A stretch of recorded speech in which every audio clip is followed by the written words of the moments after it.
All right, let's talk about some news of the day. This video is coming out a little late. My apologies, but I managed to get a couple extra pieces of news because of it. Let's start with the Carolina Hurricanes. They finally bought out Patrick Marleau.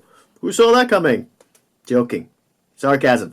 Now, it's going to count as $6.25 million against their cap next season, but in terms of what they own money-wise, it's going to cost them $3 million in bonus money and $833,333 split over the next 2 seasons.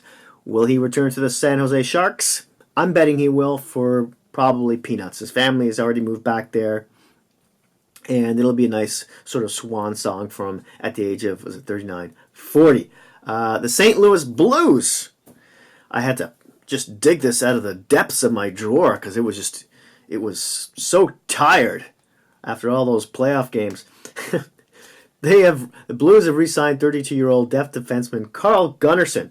They've agreed to a 2-year, $1.75 million AAV. Nice contract-friendly signing, depth defenseman signing for the Blues. Now in 25 games, because he was injured last season, he had 3 goals, 4 assists for 7 points. He was a +8. In the playoffs, he played 19 games. And he had a goal, 2 assists for 3 points, including that overtime goal. Remember that? And he was a +6. Robin Lehner at first came out saying about, 4 or 5 days ago, that he wasn't interested in talking to any other teams because he's UFA, that he wanted to resign with the Islanders. Now, Arthur Staple of The Athletic is saying it's almost certain he'll play somewhere else. I don't know what the sticking point is here. Let me take a guess. He wants some term. He wants some more money. Lou Lamoriello's probably saying, you know, from a business perspective, sign a 1-year, prove it to me. Just sort of like William Karlsson did with the Vegas Knights, a year or so ago after he scored 40-plus goals. You know, he had never done anything like that in his career up to that point. Robin Lehner has always had a lot of potential, but he's been up and down. Of course, he won the Masterson Trophy. He came out about his mental health issues.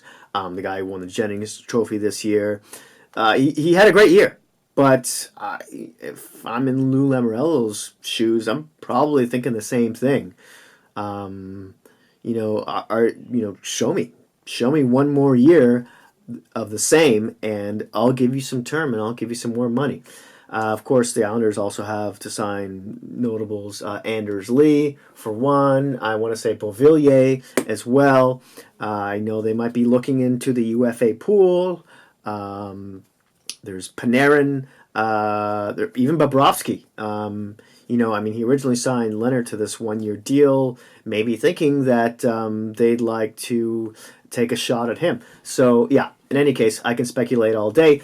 Joe Pavelski, formerly of the San Jose Sharks, captain of the San Jose Sharks, has been speaking to Tampa, has been speaking to Dallas. Chicago is interested in talking to him. Arizona and Minnesota have picked up the phone as well. He says he wants to play for a cup contender, though, so that would make me think Tampa and Dallas are the front runners there. Don't cut San Jose out of that. Because if Tampa's talking to him, so you have to think San Jose still has a shot, right? Because the Sharks have got just under $15 million in cap space. Do they have anyone on the LTIR? No, I don't see anyone.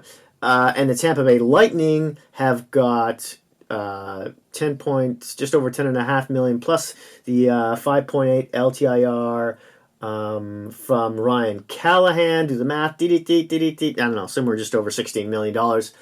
Either of those GMs are bandits in their own sense. I would think if Breeze walk into it, so can Wilson somehow, shuffle things around. I would. Both teams are contenders. I would say naturally Tampa Bay seems to be the favorite in terms of contention status, but they got swept last year. Anything could happen in the playoffs, right? And I think a guy of the caliber of of Joe Pavelski, he scored 35 somewhere around goals last season. I mean, there's a question mark because of the concussion he got against in the Vegas series in the playoffs. At 34, what's he want for term and money, and what is he willing to sacrifice to win a cup? Because that's probably a sticking issue with the Sharks and even Tampa. Maybe not so much Dallas. Moving on.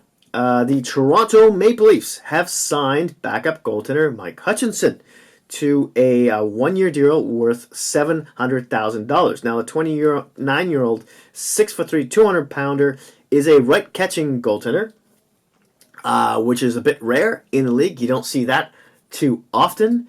And he only played 5 games for the Leafs, but he had a 2.64 goals against and a .914 save percentage. And then he went down to the AHL with the Marlies, and in 23 games he had a 2.70 goals against, .910 save percentage. He did well. Garrick Sparks just kind of pooped the bed for the most part last season, and he's signed for 1 more year at $750,000. Rumor is they're trying to trade him. We'll see if some team gives him a chance. If not, they'll probably just waive him and send him back down to the Marlies. However, there might be a bit of a logjam there right now, and I'm saying that because Joseph Woll is expected to play with them next season, as well as Kazimir Kaiseku. I can never say this. Kazkisiu. He signed for 1 more year as well. I would think Joseph Woll would get preferential treatment there. So that's a bit of a logjam with goaltenders. And not to mention Ian Scott will probably be the starter for the Growlers in Toronto's ECHL affiliate, who won the Kelly Cup, by the way, this past season. Last bit of news here. According to Cap Friendly, again, talking about the Dallas Stars, they have re-signed right shot defenseman, I want to say he's 31 years old, Taylor Faden, to a 2-way contract worth $737.5 thousand AAV, over 2 years. So there's that, a nice little cheap depth signing for them. There you have it. That's all. As always, I would love to hear your thoughts and comments down below. Please don't forget to like and subscribe. And hey, I'll see you soon.